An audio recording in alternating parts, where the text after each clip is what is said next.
Everyone, good morning. This is, it's good to see everybody here today. This is the roundtable event portion of today's activities. We are talking today about male victims, LGBT victims, other non-traditional victims in the realm of trafficking and what we need to know and what we need to do better to help these folks. So the way we start that is actually learning. So we've got some experts here today, and I'm going to start introducing them. I'm going to start with Brittany Schulik because she's closest to me on my screen. So Brittany, want to just say a little bit about yourself and what you do, what you do and why you're here? Yeah, absolutely. So, good morning, everybody. My name is Brittany. I work with the Center for Youth Services in Rochester. I've been doing this specific work for 4 years, but I've been working with young people connected to this work for over 10. I'm honored and humbled to be a part of this panel today and extend awareness. I'm the program manager for National Safe Harbor here in Monroe County. National Safe Harbor is the program that supports young people who are at risk of or who have disclosed trafficking. And so here at Center for Youth, we define trafficking as sexual exploitation, labor trafficking, gang relations, drug pushing, and sometimes that expands to more. We support with a harm reduction model. So what we're doing is encouraging positive relationships by being a support and providing resources, but not judging because we understand that there's intersectional trauma that comes with the folks engaged with any form of trafficking. We currently provide case management to over 150 active clients with referrals consistently rolling in. All of New York State has a safe harbor program, and we collaborate with many partners. We're looking forward to continued partnerships to build through 2025, and I am very thankful to RRCAHT for having me here on the behalf of the Center for Youth. And I hope everybody is excited to be here and be educated and grow alongside us. Thank you so much. Cristian Eduardo, you want to introduce yourself? Of course. Hello, everyone. Thank you for joining us. My name is Cristian Eduardo. I'm a survivor of sex and labor trafficking. I have been an advocate for immigrants and LGBTQ plus rights for a couple of years. Actually, after my arrival to the United States, I'm one of the co-chairs of the New York State Anti-Trafficking Coalition. I'm one of the board members of the New Jersey Coalition Against Human Trafficking, and I'm part of different survivors advisory boards across the United States. I do a lot of work about the intersection of human trafficking, male victimizations, male human trafficking, the intersections with the LGBTQ plus community, immigration, and I'm also the co-founder of Mujeres en Resistencia, a coalition of immigrants that we educate about gender-based violence, including human trafficking and femicide, and we connect victims and survivors with free and accessible resources. I'm very happy that we're having this conversation. I think that a lot of times we forget about males and boys, and there's still this idea that males and boys cannot be trafficked. So I hope that we learn all together and that we enjoy this conversation. Awesome, thank you. And Cheyn Bluhm, would you like to introduce yourself? Yeah, thank you. First, I'd like to thank both of you, Melanie and Janelle, and the Rochester Regional Coalition Against Human Trafficking for having me. I think today's topic is really important, so I'm excited to share some of my experience as well as learn from the other panelists. So I am the Deputy Director of Educational Initiatives for Curriculum and Learning with PACT, which is Protecting All Children Against Trafficking here in New York.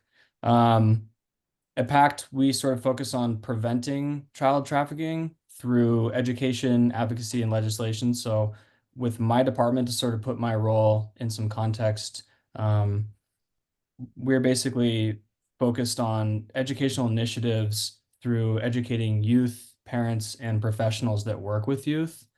We do this by sort of covering topics that overlap with trafficking, such as online safety, healthy virtual relationships, healthy relationships, community as a resource. And we work with schools, we work with other nonprofits, we work with youth detention centers and with shelters and any youth serving organization we are working with. So yeah, looking forward to sharing some experiences. And before I was working with PACT, I worked in the public school system, so I have some experience working with youth in sort of that area. So yeah, excited to share as much as I can, and again learn from everyone else here as well. So thank you for having me. Awesome. So I'm just gonna start with some questions. Again, nobody just jump in. I'm not gonna call people by name, call people out necessarily or anything like that. So just, just keep it comfortable, just jump in. So, what is the typical narrative for how male or LGBT victims first meet their trafficker? And what's the typical experience that leads to them from meeting that individual to being trafficked by that individual?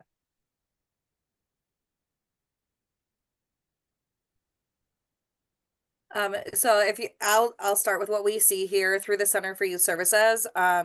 With a lot of our male related trafficking referrals and the clients that we work with, a lot of people put an emphasis on sexual exploitation, which it does have male counterparts to it. But what we see is a lot of gang activity or gang initiative or drug pushing that kind of brings young men into the realm of being vulnerable, and then they're kind of in it, and all these other pieces start to form. With the LGBTQIA2S plus community, we are often seeing that they are vulnerable young people, don't have the maybe support growing up, and because of that, people take advantage of those take advantage of those kinds of personality traits that are weakened. And so they're pulled into this want to love, and people pretend to be that loving guidance. And then additionally, something that we have seen and has been on the rise significantly is our labor trafficking. And that comes with multiple cultures, male, female, and vulnerable populations, because people are coming over here. A lot of the females are coming over sold, but the men are coming over to support their families back home, with the idea in mind, what we're seeing with the idea in mind that they can send money back to their families. And instead, what folks are doing in our America and New York is taking advantage of that, and they're not getting the financial support, and then the snowball keeps growing. So that is what we're seeing on our end. Yeah, I will second Brittany that I think that one of the main narratives that I hear is looking for employment, and this is for males at all ages.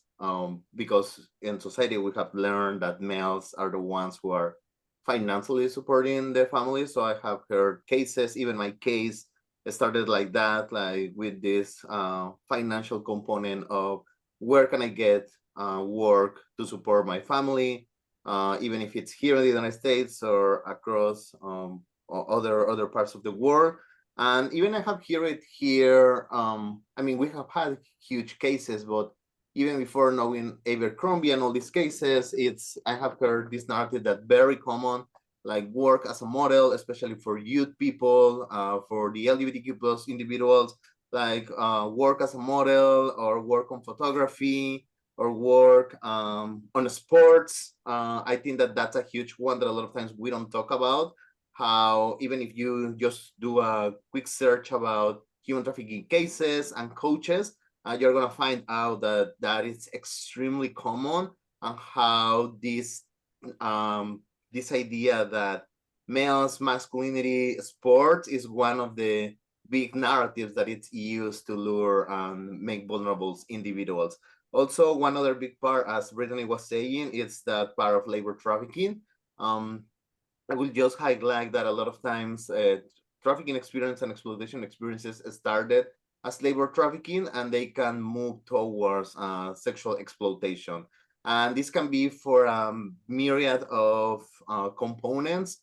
It can be like debt bondage that usually is like, I offered you the job, I giving you a place to stay, I'm giving you food, and even if you are working, you now need to compensate for all that. So obviously, just because of the main activity that they are doing already and they are being exploited, they are now offer a new way to get more income. Like engaging in prostitution, engaging in pornography. And this can be also like a cycle of sex and labor trafficking, of just moving from labor trafficking to sex trafficking. And also, before I pass the mic, one big thing that I have seen about the narrative of male victims and survivors is that a lot of times where there's component of sex and labor trafficking, organizations hyper focus only on the sex trafficking component. The reality is that labor trafficking has the same impact because it has coercion, force, and fraud. So the psychological, mental health impact, even the physical impact of the labor exploitation, it is also like it's gonna stay with you all your life. So I just want to remind everyone who is working with victims and survivors that the sex trafficking is the same as important as labor trafficking, and we need to be talking about it because, especially in this society, we have normalized working too many hours. I'm pretty sure that you all have seen like these males and boys working so hard, and the first thing that you came is like, wow, they are working so hard, and we shouldn't be asking them. We should be asking why they are working so hard. Is there forceful coercion behind this? So yes, just to really start like going in deep in this conversation. That's amazing. I want to add as well that from a youth perspective and sort of working in schools, we're trying to approach it from how are these youth first engaging with traffickers. And a lot of times we're seeing that traffickers are using technology and sort of exploiting technology to their advantage. So as technology keeps sort of advancing, it's really important for us to sort of stay on top of how are youth engaging with technology themselves and how can traffickers exploit them through those modes. So we see that through social media, we see it through gaming, we see it through sort of false advertisements of work, right? Like we're talking about labor trafficking. So when we're educating youth, we really put an emphasis on trying to be safe in these spaces and understand how to sort of engage with the online world and in a safe way. So I just wanted to kind of add that in there because I think it's important. I think that something that both of you said, like, so I know in the ads that you're seeing on social media such as Facebook and Instagram, they'll pop up sponsored ads that are paid for, right? And sometimes you see things like bring your child to a Disney, your child can be a Disney actor, or are you interested in being a model? Those things are going to, especially for young people that are on social media, that are now it's getting younger and younger between the ages of like 8 and 25. They're going to look at these sponsored job opportunities and jump at it and give the information, and the people on the other end are not always credential people, right? And so they're looking to obtain this information about the person who's applying for this job or this photo shoot, and then they learn to play off of those vulnerabilities that the young person has shared. And so we actually have a lot of young people, both male and female, that have gotten sucked into those Rochesters looking for people to be, in their photo magazine or their calendar magazine, and it is not a truthful website, but those people who victimize people are smart enough to put up a sponsored ad on a social media site. So we just have to, that's a great piece to be aware of. Right. It's funny to hear you folks say that because of all the stuff that is, I mean, talking about how social media is dangerous for kids and in what ways it's dangerous and what needs to be done. That seems like low-hanging fruit would be reining some of that in. Now, social media, the big companies, I mean, these things have more money there's more zeros in their, annual numbers that most of us can even wrap our minds around. But that seems like it would be low-hanging fruit right there. There's gaming sites such as, like, as a mom of 4 young girls, this field is actually very near and dear to my heart, and I'm very parent with them in an age appropriate way of what to look for, what not to look for, what to bring to mom, what not to bring to mom. Two of my older girls are on Roblox. Roblox has a chat application where you can talk to anybody that has been accepted as your friend. Now, kids of any ages who are on those things see friend and they think friend, right? Like, this person's my friend. I get a new game, and like my numbers go up, and they accept them, and then they become vulnerable to the conversations of thinking it's innocent and it's not. So even as young as, those children who have those kinds of apps, not just social media, Facebook, Instagram, and TikTok, but even the games that parents think are unharmful can be harmful. So having awareness around that. Yes, and Brittany, I like that you mentioned also like Cheyenne, that you both mentioned like gaming. I think that it's the reality is that it's still a very male dominant space, and I think that that's why we don't discuss about it. But example like Roblox, where there's room and games inside of Roblox that escaping from daddy from Didi. There's like rooms where like you can go to dance club.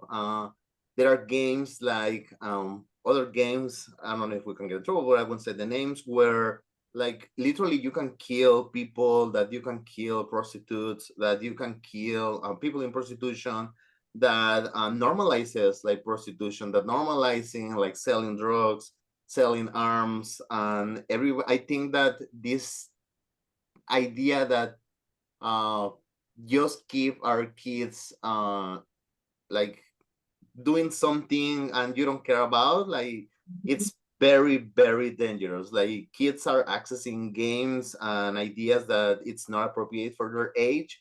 I'm a huge gamer, and sometimes in games you can chat or exchange messages, and sometimes especially playing games with guns, that there's drugs and all these things. Like suddenly I'm chatting, and in some members of the party are like clearly like 8 years old, like 9 years old, and they play amazing, and I think that that's great.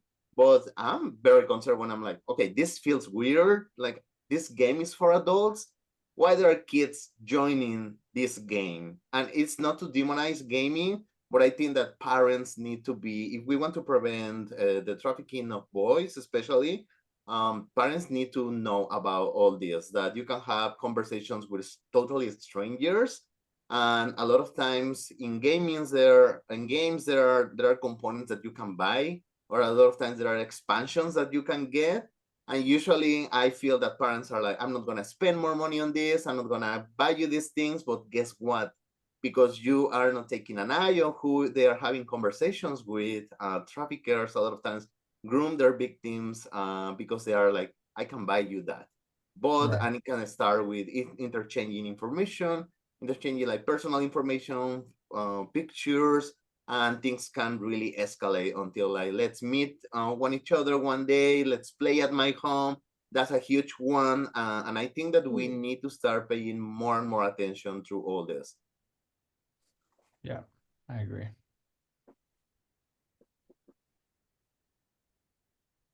Yeah, that's really. I remember years ago, when I think I know the game you're talking about, Christian, but had a new release, and I was getting something else. I was in the game store getting something else for my significant other, and there was a father with his son ahead of me in line, and the clerk, I mean, very young kid, and the clerk was reading off every adult thing about this game.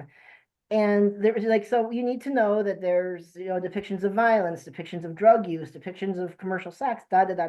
And the father's like, he just didn't care. There seemed, I think, I mean, I didn't stop and ask the father, hey, let's talk. I'm curious why you're okay with this. And he might have said, well, they see worse on TV, or I'd rather have him playing a game than out running around doing God knows what in the street.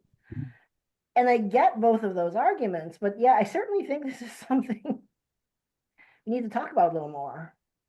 Yes, and definitely, I think that also it's one of the things that makes, especially boys and male, more vulnerable. We never talk about this. We never talk about like why commercial sex is harmful, why buying sex is harmful, why boys and males can be also victims of sex and labor trafficking. And this idea of boys just be boys or men don't cry, all these things is like, well, you know, you're a boy, like you must be able to engage with violence, drugs, weapons, like commercial sex, and you are gonna be fine, or this is fine and expected from a boy and a male, regardless the age. And I think that this is very, very important. I think that every single time that I hear just someone talking about like always a lot of males talk about like drug, arms, violence, prostitution, as if it's something that it's naturally that you're going to encounter in life. And is that something that you shouldn't worry about, or that it's not going to affect you? What as Brittany was saying, like trafficking in with including like selling and possession, it's very common in males with gang involvement. But gang involvement is just surrounded by violence, guns, drugs, and if it's something that is depicted to you since a young age, in video games, it's like, oh, when you go and experience it in the real world, it's like, oh, well, I saw this before, and I know that this is fun, instead of being like, oh, I should be preventing this, or I should be talking with my parents, with teachers, that something is happening and this is not okay. And that segues well into the next question. So are there any ways in which male and or LGBT victims are more vulnerable or differently vulnerable than women and girls? So this is a really important one, because I think that there obviously the vulnerability is sort of like a spectrum, right? And so it depends on the situation. It depends on a lot of different factors. But one of the components of male vulnerability specifically is sort of this sort of stigma around what it means to be masculine, what it means to be vulnerable, sort of these reinforcing masculine norms, like we're talking about, that can be represented through gaming, but they can be represented through peer-to-peer conversation. They can be represented through movies and TV, and sort of society at large sort of places these norms on young boys. And so I think it's important to sort of look there first, and sort of say, okay, how, are these boys, are they capable of seeking help? Is that acceptable in their social circle? Is that acceptable within their family? Or maybe are there cultural barriers to that? So I think that it's not necessarily that they're more or less vulnerable, so that there's other components that we should be looking at if we're going to make sure that we educate ourselves properly to address the needs of those boys. Hmm. Yeah, absolutely. I was going to say that the segue into the second question is, and I love that social media came up in this conversation, because a lot of the Abercrombie and Fitch, the Diddy, the music industry, like all of those pieces are in these games, and are, but also when you look at this foundation of male and LGBTQIA2S plus population, the guardian, parent, family members that are expecting these social norms at home from infancy up. If the social norm is to expect your male child to be the masculine norm, what we're doing is submerging feelings that we now hope in this field to be talked about, but they're not talking about them, right? And so these things are being held in, or they're supposed to be portrayed as masculine, what that does is push folks into being more vulnerable to be taken advantage of, because they were never truly understand for themselves. Right. Yeah, and I would say that I will add that, especially when we are talking about the stereotypes, that boys and males are always portrayed as perpetrators. Right. No matter what, no matter even on literature, in panels, in conversations, in information on social media, especially now about human trafficking. I'm not minimizing that human trafficking impacts hugely women and girls. There's still this narrative that boys and men are always gonna be perpetrators. So if you see a boy or a male like engage in gangs, or do intersections with substance use, homelessness, the idea that came to your mind usually in society is like, it's your fault. As a male, you should be man enough to overcome all this by yourself. Never ask for help. And we never think about like the reality is like when we see homelessness, especially of boy and males, substance use, we think that they are gonna assault us, that we think that they are gonna rob, that they are gang members, and there's no other opportunity, or we never think the behind of it. Are there being coerced? Are they being forced? How about like substance use, coerce, exploitation? Like we never think about those things when we see a male experiencing any of this issue, and we need to start talking about this. We need to change our language. We need to do a lot of study. We need more data about it, because the reality is that we have data from boys and male being perpetrators, but not victims and survivors. And of course, this has a huge impact because males and boys, we don't ask for support and help. Yeah, in the beginning of this conversation, Melanie, you said like we're so used to using the pronouns she, her when we're talking about victims. And I believe, and the stats do show females are more engaged, but what I've learned, especially over the last 3 years in this position, is a lot of the recruiting that happens amongst all the different trafficking components. We find it is more female grooming, a female to female grooming or a female to male grooming, and the male are just as victimized.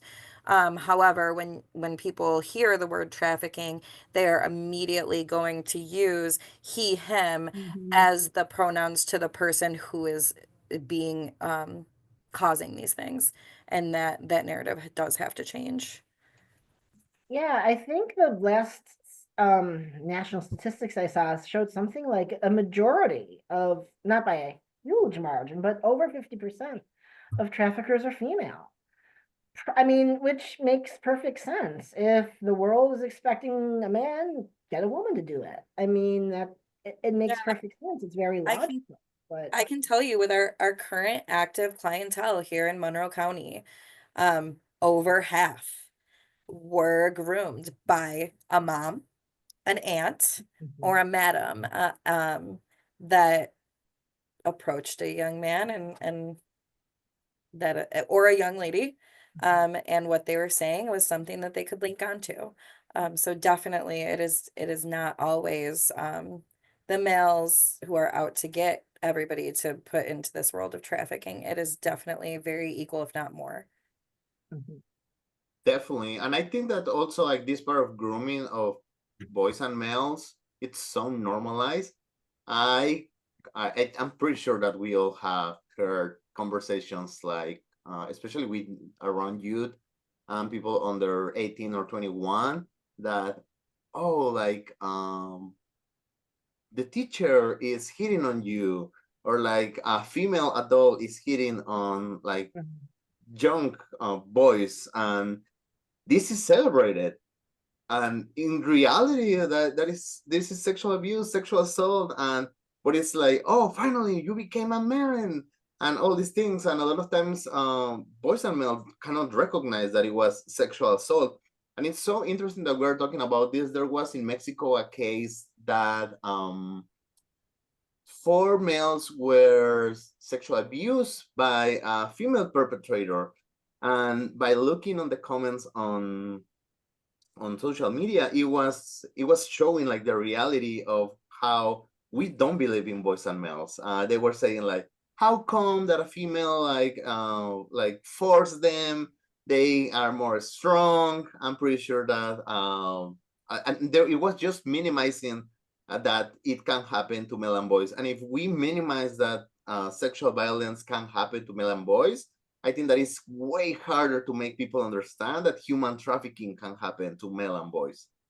Yeah, I think that when we minimize that as well, it makes it harder for those male and boys to speak out and seek help, because they feel like society is not going to offer them that resource and that guidance. So yeah, I totally agree with you. Okay, and that kind of leads into next question. So, are there barriers to recognizing male or LGBT victims? And if so, who does the best job at recognizing them and who does the worst?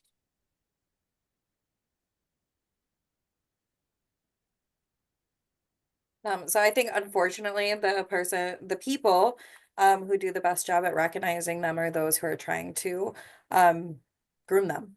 And it comes a lot from this conversation that we've been continuing as the dialogue this whole time, is the cultural expectation of young men. And I'm so sorry, I lost my train of thought, but I think that a lot of times that is who we're seeing be the easiest to target, as those who know how to look for vulnerabilities. Yeah, absolutely. I think that as Brittany was saying, like, is this gender norms, these cultural stereotypes, these ideas of masculine, what is masculinity, that it's really a double-edged sword in this case, because it doesn't not make, it makes more vulnerable boys and males, and it also stops boys and males for looking for support. So if you're not looking for support, and it also translates to service providers, law enforcement, that even if a survivor who is a male or a boy like came and looked for support, they're not gonna be believed. The reality is that the threshold for recognizing abuse, sex trafficking, labor trafficking is higher for males, because these biases that we have, that is like, well, we oftentimes assume that male boys and the LGBTQ plus community are engaged in the sex trade by choice. And this is very, very normalized. If we hear a male engaging the sex trade, we don't have the same approach that, okay, but what is happening behind? We are like, well, it's okay. It's a male. It's gonna be safe. Like, it's doing it because they enjoy sex, and like, sex trafficking is not happening. So we never think about that. So I think that it's this double-edged sword, that it not only put more in risk individuals, in this case male and boys, but also prevent them. And I think that this opened up the door for exploiters, abusers, male and boys males, females, exploiters and perpetrators to continue doing it, because we don't talk about it, we don't educate about it. And of course, victims and survivors are very, very ashamed of talking about this, because once you are a victim of this, it means, because of these stereotypes, that you weren't able to protect yourself. I'm not man enough. I'm not strong enough. I have failed, like, and it's not only your family, I have failed society as a whole, because now I don't fit this idea of masculinity. So this is going to become like a huge barrier. And I think that also identification of males and boys, it has this very, very hard social component, because a lot of times this translates to other males and boys bullying you. Oh, you were abused, you were a victim. So victims and survivors a lot of times will never ask for support because of this. It's like, yes, this can get me to resources, but what is the price that I'm gonna pay here in my community, here in my cycles? That means that I'm gonna need to say goodbye to all this in order for me to support her. So I prefer to stay here, and I'm just gonna endure it. And it's this idea that it's coming from masculinity. Like, if I have endured it for some time, I can endure it for more time, with the idea that it's gonna end, or that you are gonna end the death bondage, or this idea. You start convincing also yourself that it's like, well, everyone is saying that I'm engaged here by my choice. Maybe it's true. Maybe it was my choice to get engaged in here. And the reality is that a lot of victims and survivors, when we're talking about boys and males, ended up in jail. And that's the reality. We never talk about it. I think that when female victimizations, we are starting to a great job about understanding how forced criminality, it's a main component of human trafficking, but with boys and males, we immediately forget about the male victimization, and we just jump like to criminalize them and put them on jail. If you take what you just said and you want to place an example next to it, You can look at what is going on with the Diddy situation and like Justin Bieber, for example, right? Do we know as a society that these things are true? Absolutely not. Do we see what everything is being said and the criminal charges coming forward? Yes. Do we also see that there's a silence to the person that they're identifying as a victim because maybe he hopes it goes away or and so that's while you're speaking, and just for those listening, to put a story or a picture with what we're talking about, that is a way to compare and kind of answer those questions for yourself and see it from a view, a lens of what society is dealing with. I'd like to add something too, that from an education standpoint, when we're looking at sort of healthcare, legal, and other social service systems, a lot of times they're not trained to recognize male or LGBTQ plus victims, especially if it doesn't fit in sort of, these narratives that we're talking about, these sort of traditional narratives. So I think it's important for us to make sure that we're doing our best to educate as many people as possible in society, but also as many people in positions that are going to be serving youth, that are going to be serving males, men, LGBTQ plus community, non-gender conforming. We need to make sure that the services are capable of recognizing it and then actually doing something about it. Yeah, so locally, as we continue to train here at Safe Harbor in Monroe County, our referral on the backside has a list of indicators. What we really push and impress upon people that we're training is that if you hit at least one indicator, even one indicator, please submit them because the folks who are trained can then go through the tools necessary. And during our training, something that we highlight is if you are working with an LGBTQIA plus person, these folks are more vulnerable, not because we're attacking their population, not because we're not an ally, but because we understand the history and the barriers that maybe they had to fight or jump over, which leads them to be a vulnerable person. Additionally, one of the indicators is like a story is inconsistent or doesn't make sense. A lot of times with male young people and adults, because they're trying to hold their head high to the cultural standard, you're going to not be able to put all of the pieces together when they're sharing something traumatic or a story. And so when we're training, we're really trying to push home those pieces so that everybody in the community is not just expecting female components to trafficking. Right.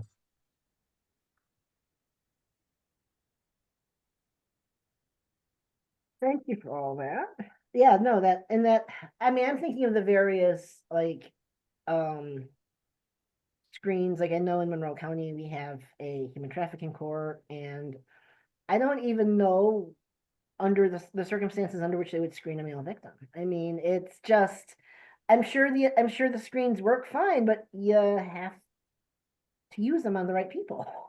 And that's a whole other, that's a bigger issue, It's not that we need to change it necessarily, just who are we asking? Within our own department, there's 16 other runaway and homeless departments that partner with us at Safe Harbor. And so we have a triage and counseling and shelter, homeless shelter for young people. And still within the same department of folks who are so educated and know our program so well, we see young men who come into shelter, and the screen is not necessarily an expectation based upon their other needs. And we're knowing that they're coming in as these young people who have maybe been connected to detention, maybe have stolen a Kia vehicle, maybe have these gang interactions, and that should be an automatic referral. But generationally, we are just learning to approach that and educate on that, even within our own department. But we're learning. So that's the biggest thing. Yeah. And I think that I remember that after my trafficking experience, I was 24. And when I was going to shelters and all these critical services, I remember on the screen, just on the intake, there are questions to identify sex and labor trafficking. But I think that the reality is that all these people, they don't care, to be honest. they're seeing so many people, also Mhm. like people experiencing homelessness. We have a lot of stigma towards it. I remember that I got asked several times, have you ever changed sex for something of value? And even if I answered yes, it was like, okay, next question. Like, Mhm. have someone like keep your payment and all these things? And I will answer yes. And they will just run to the other question like, okay, you need to go now to here. And it was never addressed.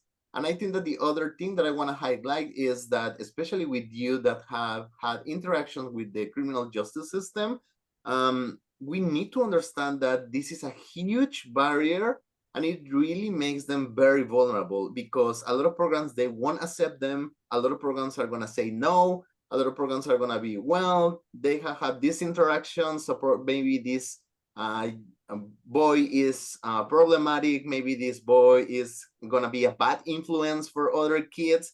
And when we are doing this and when in our programming we have these stereotypes without us acknowledging it, the reality is that we are making them more vulnerable. We are putting them like just giving them, grabbing them as a gift, to be honest, for perpetrators and abusers. Okay, thank you. And that all leads into our next question. So, what are the gaps in care experienced by male victims and LGBT victims? Yeah, I was at a coalition this week for attached to crime victims. And something that we talked about was the barrier of a shelter for and safety specifically for male in the LGBTQIA community. There is so much work put into moms and families. There are so many accessible programs for young women, and women in general. And is a lack of programming and resources for male and LGBTQIA community. Not that the LGBTQIA community is turned away, but the fact that maybe the programming has not taken into consideration those safety pieces. And so you're asking somebody who's in active homelessness, which they're going to do any basic need they can to survive, right? We're in survival skill mode, to go somewhere that isn't safe, or you're putting them into a more vulnerable state to do what they need to do to obtain what they need to obtain. And so those pieces are absolutely barriers that we see here. Something else that my advocates really wanted me to make sure that I brought to the table is when you are within the population of the LGBTQI community and you are separated from your family because maybe they don't believe in you.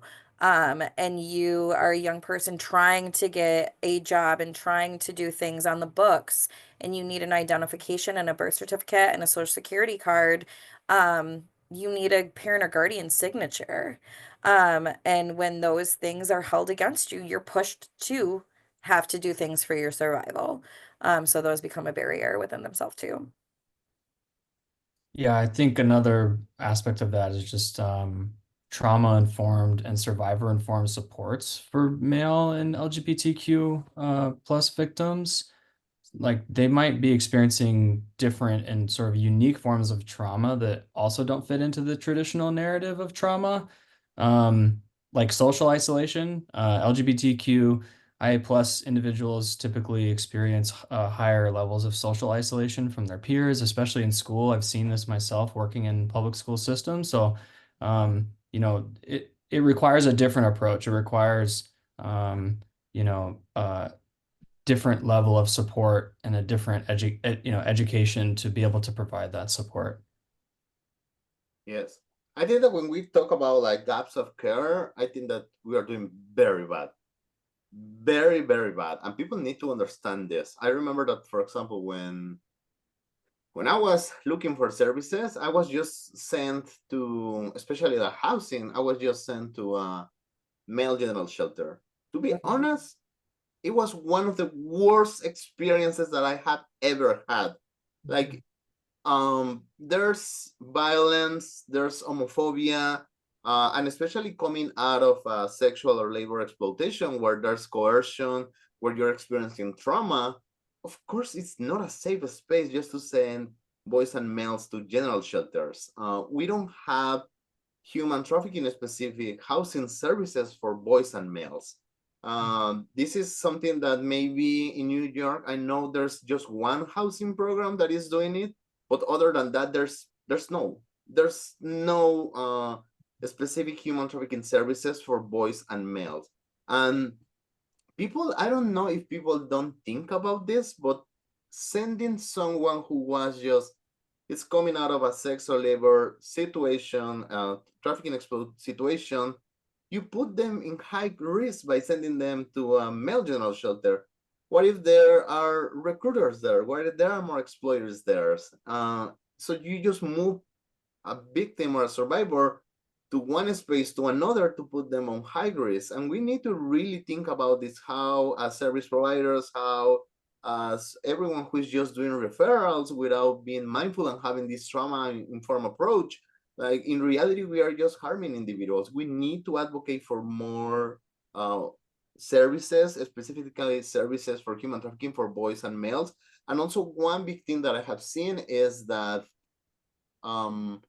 because a lot of organizations and service providers hyper focus on women and girls, they don't want to take referrals from boys and males. They're like, we have never worked with them.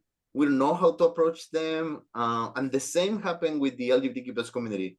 Every single time that I do a training about human trafficking and the LGBTQ plus community, one of the big questions is, but how do we approach them? And I'm like, okay, we are not aliens. We are not coming from another planet. We are not coming from, I don't know, like from the center of the planet. We are not living under the sea. Like we are still human beings. Like if you have this trauma-informed approach, it's gonna serve to everyone. So, and one big thing that I have seen, especially talking about the LGBTQ plus community, is that we do referrals immediately to LGBTQ plus services. That is not trauma-informed approach. What can happen is that what happens if me as an LGBTQ plus individual, as a gay male, my traffickers go to these same spaces. You are sending me back again to the hands of my traffickers, or maybe my exploiters or the sex buyers or the people who were involved in my labor trafficking situation. So not all LGBTQ plus clients and individuals want to receive LGBTQ plus exclusive or like services, and we need to like really implement the elements of the trauma informed approach, that it's collaboration, empowerment, but always ask when you are doing referrals, are you feeling comfortable being referred to this? Are you feeling comfortable? Do you want to go to an LGBTQ specific clinic or shelter or things like this? Because if not, you're putting victims and survivors again in high risk. So just be mindful about this, think about this, and again, just because I'm gay, just because I'm living with HIV, just because I'm a boy who men who have experienced trafficking, that doesn't mean that I'm coming from another planet. Like the reality is that I have the same needs. The reality is that I'm looking for housing, I'm looking for support, I'm looking for services. So there's no excuse just to say like, I don't know how to engage with them. And that goes up to like policy and state and local and legislator level, because even when you're talking about shelters, those who are for women and children or women's shelters, they have this very base of we don't introduce other genders because we're scared of sex. Sex is going to happen. Like you can potentially be, again, going back to this female recruiter thing that is growing. You're introducing an environment to bring up the engagement of trafficking within your facility. Some of the shelters that we know in here in Rochester, if they get over full, they're doing hotels. The hotels that are engaged with our DHS departments are very smart about that, and they know what's happening within their shelters. And so we're throwing folks back into the danger, and that goes back to not having trauma-informed care within all these parties that are collaborating. Something else that we see is we follow a harm reduction model, because if we don't, we don't find that we're helping. Because when we expect abstinence, in terms of, let's say marijuana use, right? We are expecting you not to utilize marijuana, but the world is saying it's legal, and that's becoming a barrier to you working with folks who are trauma informed because it's now part of the policy at a workplace or something.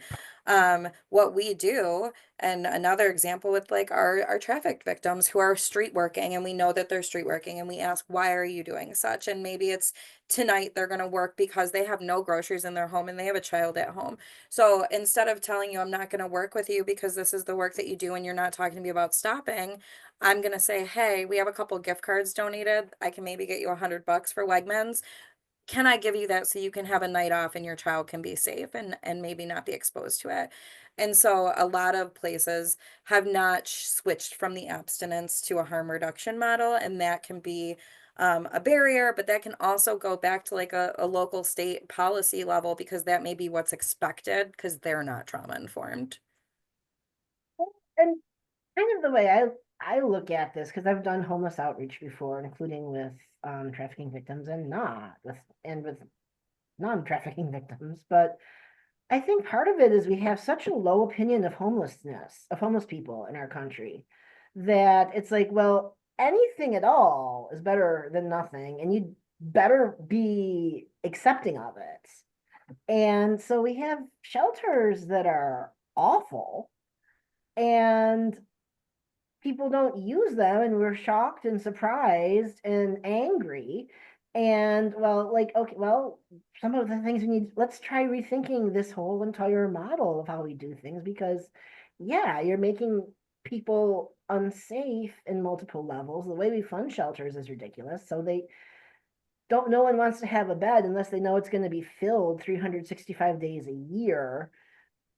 In this part of the state, that's not a concern. I know downstate, there's a whole other thing that goes on with that. About whether they're going to lend it, somebody's going to open a shelter with shelter room for women and children to a single individual. Like, that's a whole thing. And how about the autonomy of choice? Yeah. Like when you're taking that away, what you're introducing is a weakness for people to prey on. Yep. And so it's this cycle, of we're introducing things because we're taking choice away. And we're taking choice away because we think we know better than somebody who's in the situation, and we don't. Yeah, or we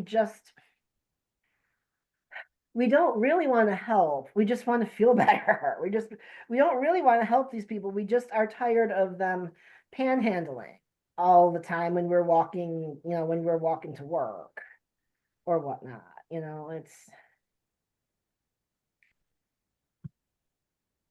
It's tough. So what should service providers do differently to help victims, and what policies, local, federal, and state, should we institute to help male victims, LGBT victims? I think that we need to start addressing biases and stereotypes. I think that a lot of times people don't understand, and it really resonates what you were saying, like Melanie and Brittany.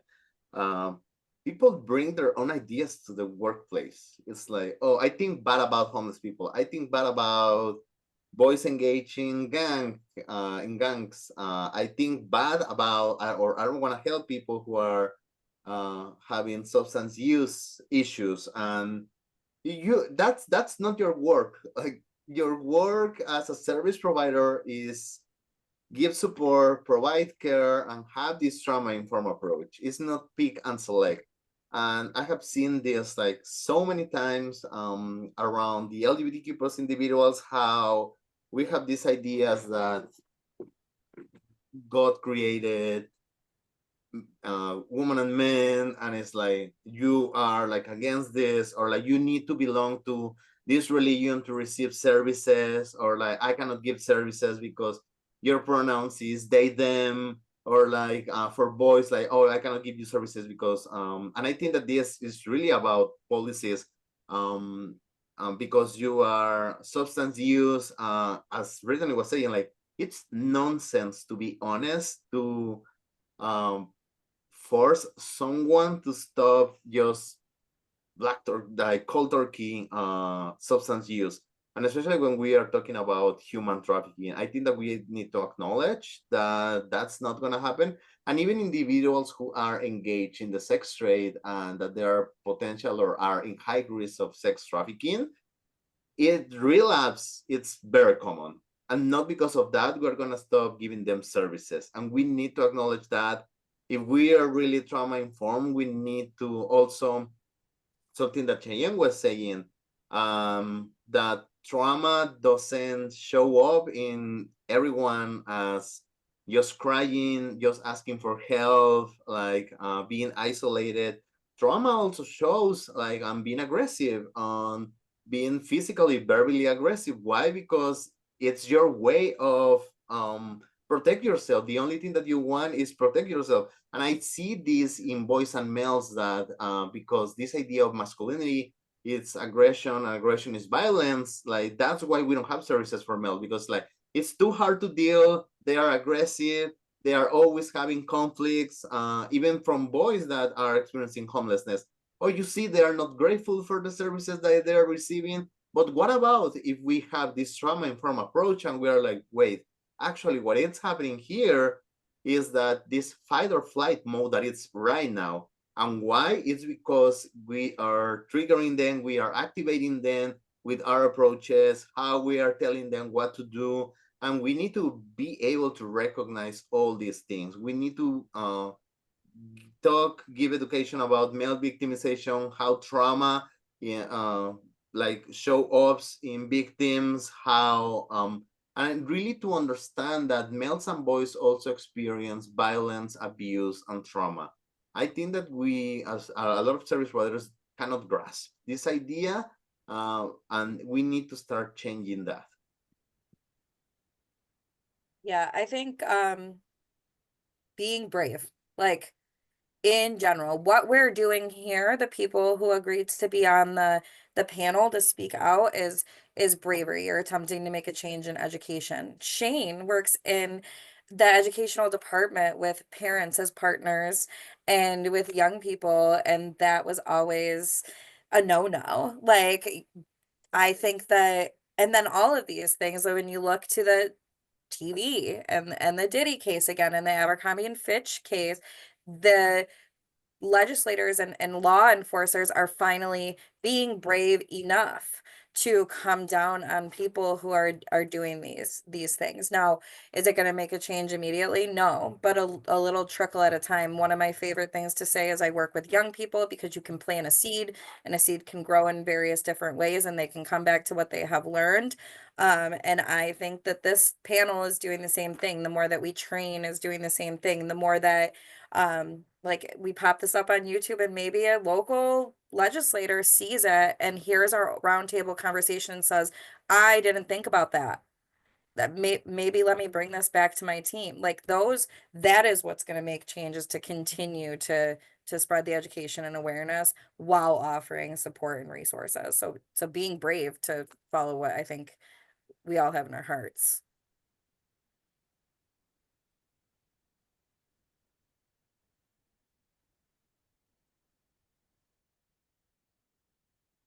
Anything else? I mean, because policy is a big deal. I know that in New York, I don't even know what happened with it. There was a bill that was going to change the way shelters get funded, because I know that in Western New York, we just have a total lack of shelters, period. We just don't have enough. I know that downstate it's a lot different, but shelters get paid more for offering rooms to multiple people. And again, since we're terrified of sex, that means parents and kids.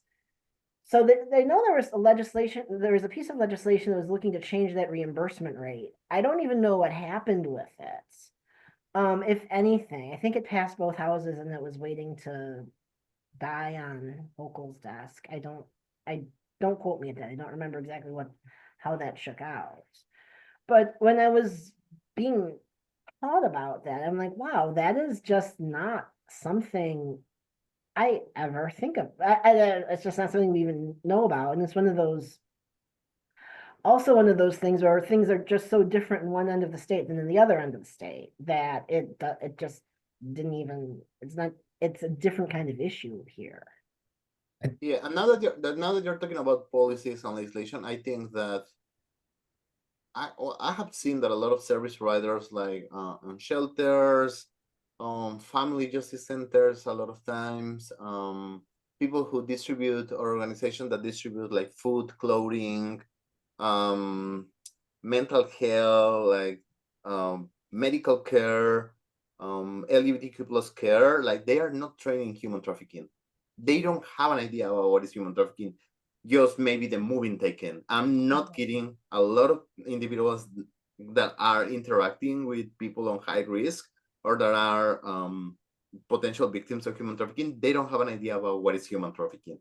And I think that we need, it's not only, I think that a lot of times what they receive is just a 30-minute video that is like not solving anything. But I think that we need policies, legislation that really enforce all service providers to receive comprehensive training about human trafficking, and like every year, because I think that one time in your life about human trafficking, especially like interacting with vulnerable individuals, like it's not gonna do anything, to be honest. So we need like this deep conversation about what victims and survivors really need, of course, like including survivors, compensating survivors, collaborating with survivors to better implement programming, outreach, and everything, to be honest. So I think that that's a big piece, like having these deep conversations, and not just a regular one-on-one about like sex trafficking by definition is this.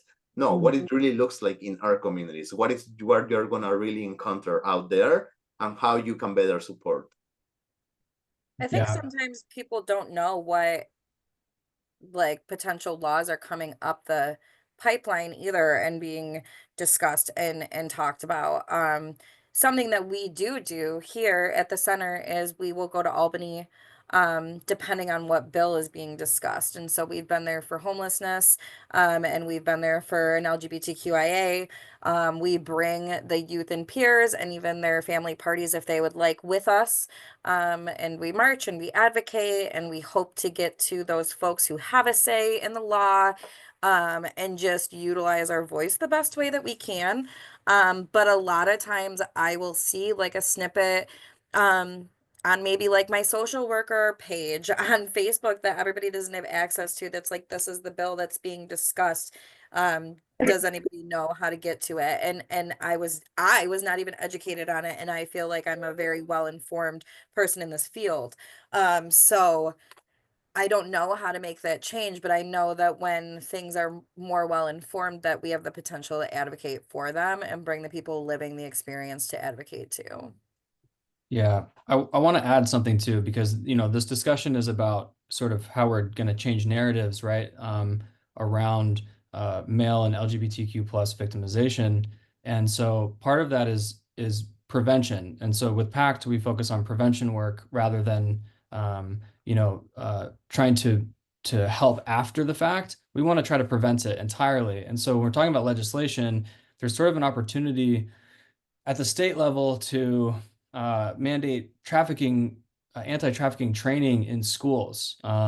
We've seen some other states do it already. I think that it would be amazing if every state did this. But yeah, there's an opportunity for that to happen, and for every child, from elementary school, middle school, and high school to be exposed to trauma-informed, survivor-informed training that covers these topics and can potentially pull them out of a situation that they might have ended up in. So, I think there's opportunity there. I don't know exactly what that looks like. If there's any policymakers that are listening to this, consider that.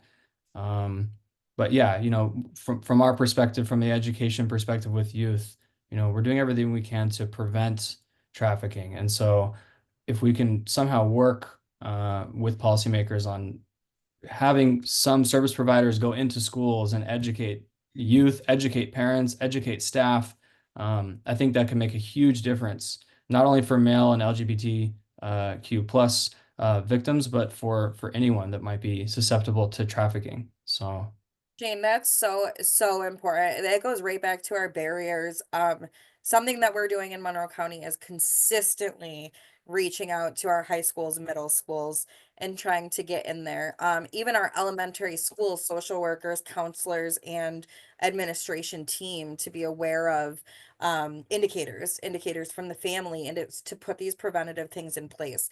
What I can tell you is there's some schools who have now experienced it and they welcome us, and we're able to do these trainings and open talks. They even allow us sometimes to do open forums with the students, which are really great.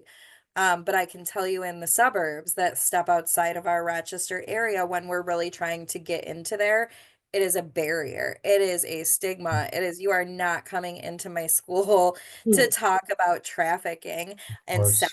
course. And it's terrible because it is the reality that everybody should really be educated on this. Right. I think that there's, obviously you said stigma. I think that's obviously there. I think that a lot of schools, a lot of districts don't want to invite those services in to teach or educate specifically on anti-trafficking because they don't want to acknowledge that it exists within their school or within their district. So destigmatizing it and sort of relating topics around trafficking that overlap with trafficking can be a great way to do that. We don't have to go into a school, service providers have to go into a school and discuss, sex trafficking with a sixth grader necessarily. We can talk about other things that would help prevent trafficking without necessarily even mentioning the word trafficking if a school doesn't want to have that discussion, doesn't feel comfortable with having that discussion. So I think there's a lot of ways to do it and we can be very creative, but yeah, it starts with destigmatizing it, and sort of approaching it from an angle where, we're helping to prevent in any way that we can. Yeah, that is something that we try to partner in Monroe County with. We ask when we get a referral. Our referrals are anonymous. We reach out to the referral source for their background. And we're asking them, please, if you share with your young person or if you share with their family that you've referred to Safe Harbor, that you're not trying to explain what Safe Harbor is. And that's because especially our teenagers are like, what the F? You think I'm a prostitute? Leave me alone. Don't ever call me again. When in reality, our harm reduction model is actually doing case management. We're working on family relationship building, introducing supports, job readiness, like those pieces that take away and prevent the trafficking. So there's absolutely creative ways to do it.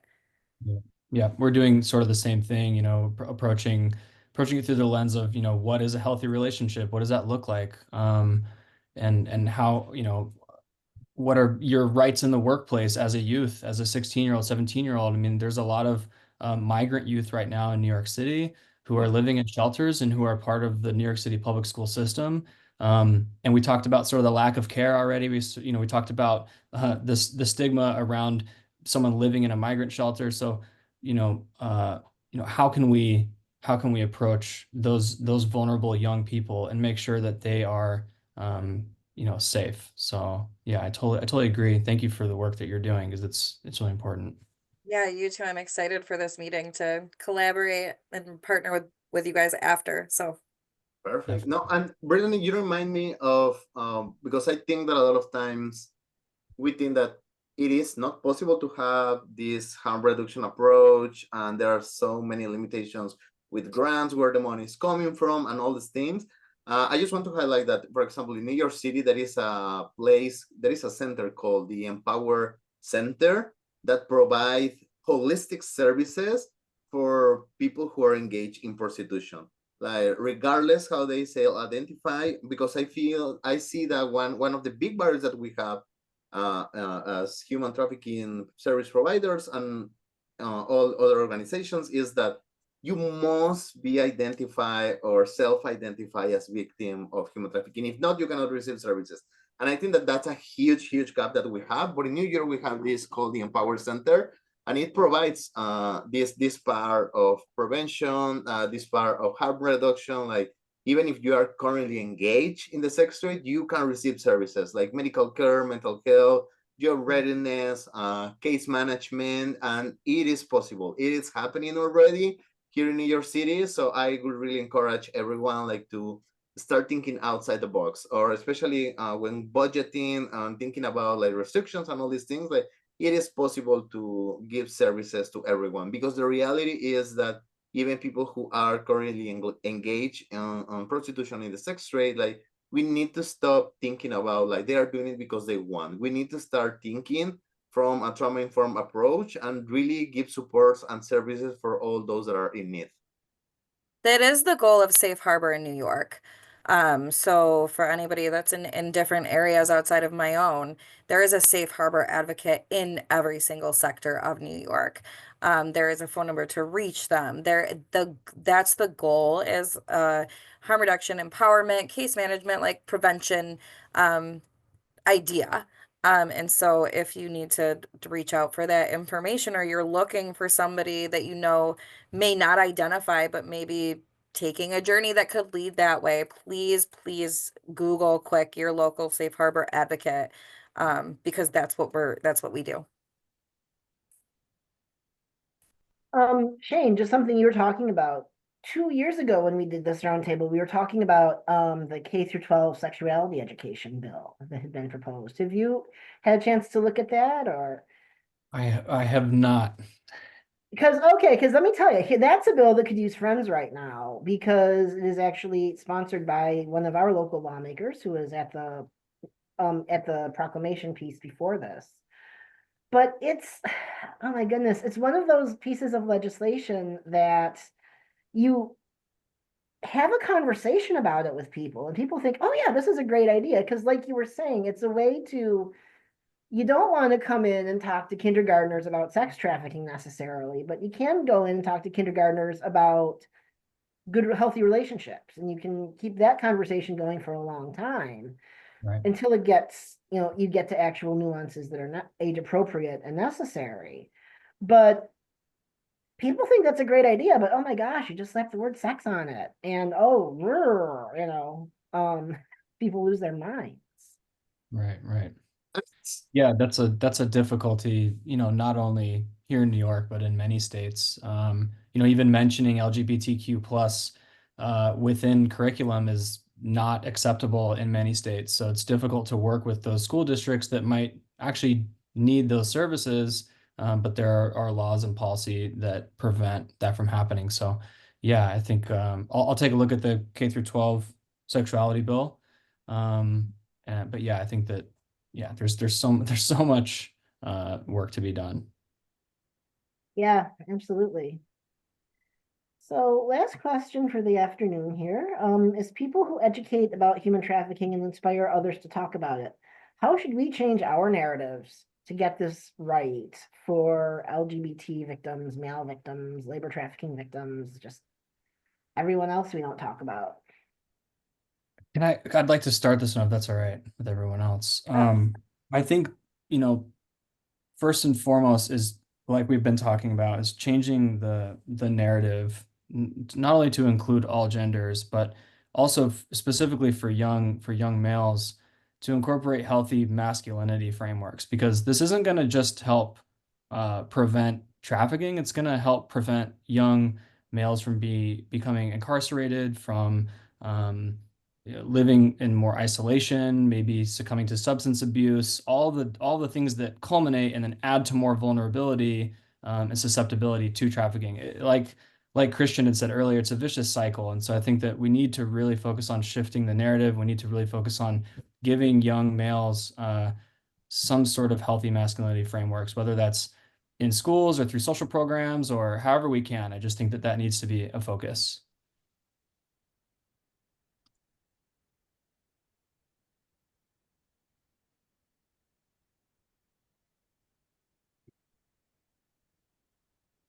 And- Sorry, oh, I didn't know if you were gonna talk, Melanie. no. I just think that making sure that so when we begin our intake, something as simple as being like, you're in control, you have choice. What do you prefer to be called? What are your pronouns? Like questions that don't say, hey, are you trafficked? But Mhm. say, hey, you're an individual. And what would you like to do? How can we work together to find out more? And then running with a truly built relationship where folks are feeling comfortable enough that they can share without a judgment. Instead of maybe that burnout that when someone walks in and is like, I'm homeless and I need help, we're kind of like, okay, let's get you to a shelter. Let's not investigate why the trauma-informed care may be lacking. But really putting the ball in the court of the person who is needing support from someone. Yeah, I would say that training is very important. I think that is very cliche, but that's the reality. Training around males and boys, victims of human trafficking. Some studies have shown, as Melanie was saying, that males and boys comprise 40, 50, 60% sometimes of the total numbers of victims of human trafficking. So I think that getting that education to all service providers, to all human trafficking, I think that this cultural humility approach, not because we have been in the human trafficking field for some time, we know everything. I think that we need to be very open to continue learning. That's the reality. Things are changing. There are new things, gaming, online, social platforms. I think that a lot of times we are very, very defensive at learning new things. So I think that have that cultural humility component of being open to learn about male and boys, victims of human trafficking, male victimization, how trauma. I think that all service providers should really take every single time that I'm going to give a training in person. I ask people who has taken training about trauma-informed care, and by my surprise, less than half the people raise their hands. That's very surprising. So I'm inviting everyone that is looking at this panel, please take a trauma-informed care training. You can find it from OVC, Department of Justice, Human Trafficking Task Force, and some other organizations, local organizations offer it.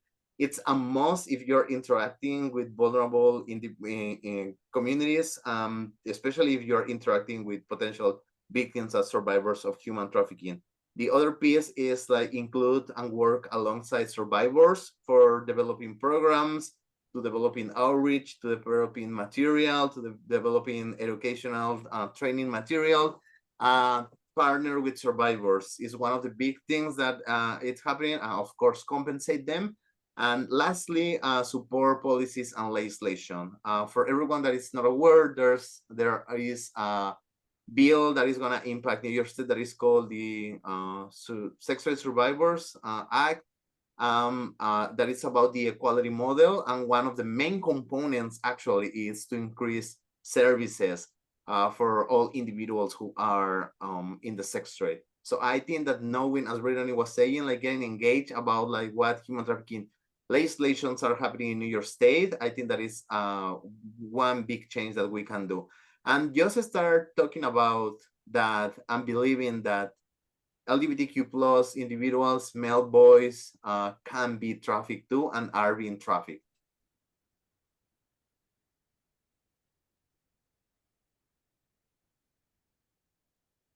Okay, excellent.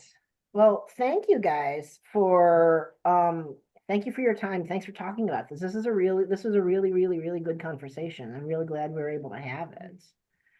So again, thank you everyone for your time. Thank you for doing what you do out there in the real world. And yeah, let's again, like Brittany said, let's plant some seeds here. Let's keep talking about this. Let's keep moving this forward. I'm always happy when I do something like this and there's low-hanging fruit. It's like, well, okay, we can start teaching people. That always makes me happy. That's not the hardest thing in the world to do. It just takes effort. You know, we can correct our own language. That's not the hardest thing in the world to do. That just takes effort. So that's, yeah, thank you.